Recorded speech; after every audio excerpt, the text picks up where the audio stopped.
Good morning, everybody, and welcome back to Money Mondays. It's been 2 weeks. We Mhm. took 2 weeks off.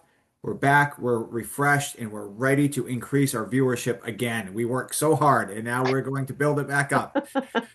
My name is Paul Johnson. I am the Director of Economic and Community Development here at GPCOG. I am joined by, Belinda Ray, the Director of Strategic Initiatives at GPCOG. and we will jump right into it. So I have two quick selfish plugs today. Number one, Belinda, if you want to go right to the next slide, is GPCOG has a data center, let's call it report or booklet, that we are just about to publish and make live. In fact, if you emailed us after this, Belinda or I would send it to you because the final draft is in our possession. And a note about this, it's really a booklet for municipalities. So it focuses more on the land use aspect of data centers, what to consider, and what to hold as crucial decision points with data centers. So it's not a paper on the pros and cons of all the data centers and all of the long-lasting impacts of data centers. It's more aimed towards municipal decision making. So encourage you if you're interested. We will have it available on our website, but you can also get it directly from Belinda or I if you email us. And the second thing I have today is don't forget, tomorrow we have our Economic Development Professional Meetup. When is it? It is tomorrow at 2 o'clock. Where is it? It is at 420 US Route 1 in Falmouth, which is currently the Portland Veterinarian Hospital, but it's also going to be a mixed use building. And who is going to be there? Right there in big capital letters, you. You are going to be there. If you do not have the invite, but you want to go, come join us. It's from 2 to 4. It's super laid back, relaxed. It's with other economic development professionals. I always have some meat, cheese, and veggies for you to eat as well. It's a great way to end your day. Tell your boss that you're going to do something very important and come hang out with us from 2 to 4 in Falmouth. If you can't make it tomorrow, email me to be on our list because we do this. We call them quarterly. It's really actually probably every, let's say, 4 months. So try. Thirdly, Yeah, yeah, thirdly. something. Right, right. What is that word? Three times a year. Yeah. Um, so with that, Belinda, I will pass it off to you. Okay. Thank you, Paul. I do just want to say that data center brochure is really good and Paul spearheaded it. So I think it was a really great effort of a lot of GPCOG staff. I'm pretty proud of it. Thanks, Belinda. You're welcome. I want to talk today. I have a few things. The first thing is the Island Institute Community Clean Energy Grants. And these are grants that help island and remote coastal communities with their energy costs by helping them with funding for improvements to municipal buildings, energy efficiency, weatherization, also to generate or store energy locally, and also supporting local energy coaching initiatives. So any of those three things can be done with these grants. The overall goals of the grant are they want you to be doing something. So it's not just take this money and think about it. It's like, oh, we have an idea. We're going to move now from planning to implementation, and this money is going to help us. They want to help strengthen local capacity to do these things. And they want to make sure that anything that is done really does have some kind of impact on energy usage and reducing the burden in these communities. So for eligibility, it's island communities and coastal communities. And you can see this is the GPCOG region. We've got a lot of coastal communities, a lot of island communities, so many people eligible here.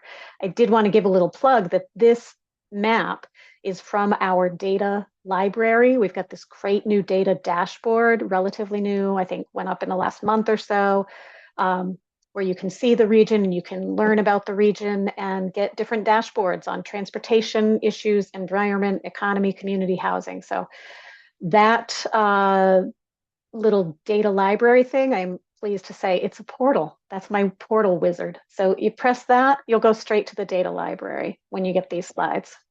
So also with eligibility within island communities and coastal communities, the actual entities that would apply are municipalities, but also public schools, energy committees, or energy coaching programs.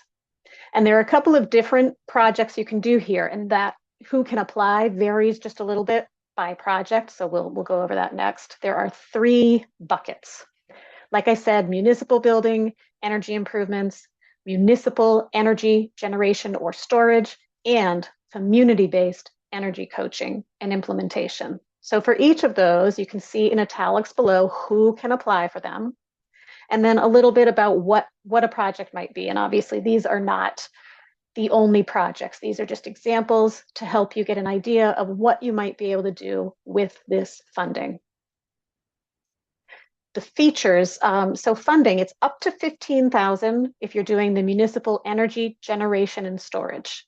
It's up to 10,000 if you're doing municipal building energy improvements or community-based energy coaching. The second one, do not pass go. So before you get into an application, if you think you have something that you might be able to put this money toward, it's going to help you complete it. Before you start anything, make sure you get in touch with the grant administrator and just have a conversation. It saves everybody a lot of effort. If you call or email and say, hey, I'm thinking about this, applying for this grant, and they can say, that's a great idea, or I don't think it's a good fit, or what if you went from this angle? So great idea to get in touch. They are prioritizing communities with high energy burdens, projects focused on low income residents, or initiatives with strong local coordination. So if you've got something that your community is really excited about and people are involved, that's going to get you some priority points. This is a pretty easy application. I gave it a 3. You have to sign up online because you apply through their portal, but you can see all the questions in advance, and the application really, it takes about 20 minutes to do once you have your information handy. Getting your information handy will involve writing a little project narrative, writing a little about why you're doing it, but it's not, you don't have to write extensively. This is not pages and pages and pages of documentation. So the deadline, this opened on July 1st, and it's open for the whole year. It's a rolling application, and they review them as they come in, and they award money until the money's gone. So obviously, getting in early when the money's all there is a better time to get in. If you are interested, I have the website here, I have the application PDF, and I have the information for Amber Blum, who is the administrator for this grant. So that is number 1. Number 2 is one of my favorite things every year is the Supreme Court review for local governments. I love this. It's sponsored by the Local Government Legal Center, which includes, founding members of LGLC are the National Association of Counties, the National League of Cities, and the Municipal Legal Association. So the issues that they're going to specifically talk about this time are the Supreme Court decisions related to local government tax foreclosure, election law and redistricting issues, law enforcement issues, birthright citizenship, and the Second Amendment. I always find this fascinating. It really brings it down to how these things impact municipalities, what you need to be thinking about. So it's one of my favorite things to attend every year. I love the Supreme Court. Yeah. I should have a little fangirl kind of thing to wave for the Supreme Court. And the last one, this announcement just came out. I've mentioned WIFIA here many times. It is the Water Infrastructure Finance and Innovation Act. And it is a way to get funding for your wastewater and drinking water infrastructure improvements. Well, they have just announced that they are waiving the program fees for small communities, and that's any community under 25,000 or fewer in population. So that's a lot of our communities. And this would save you about, could be about $200,000 by the time you get through the whole process. There's a loan fee, an application fee, which is like 25,000 to get started. That's waived, no application fee anymore. And then for the next 2 years, I don't know how long they're waiving the application fee, but for the next 2 years, they are waiving the fees that are associated with the loan, the credit processing fee. So really exciting. If you've been thinking about this, but not doing it, attend office hours on August 12th or on September 9th and ask questions and find out if you have a project in your community that would qualify for this funding. It's an excellent opportunity. So that's what I have today. We'll stop the sharing, which always sounds funny to me, stop the sharing. But that is that for Money Mondays for July 20th.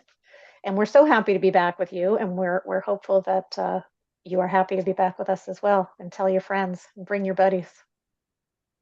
Just sound like Okay. Mr. Rogers. Um, and with that, remember, if it's money, then it's Mondays. And if it's Monday, it is money. All right. Thank you, Thanks, everybody. everyone. Have a great week.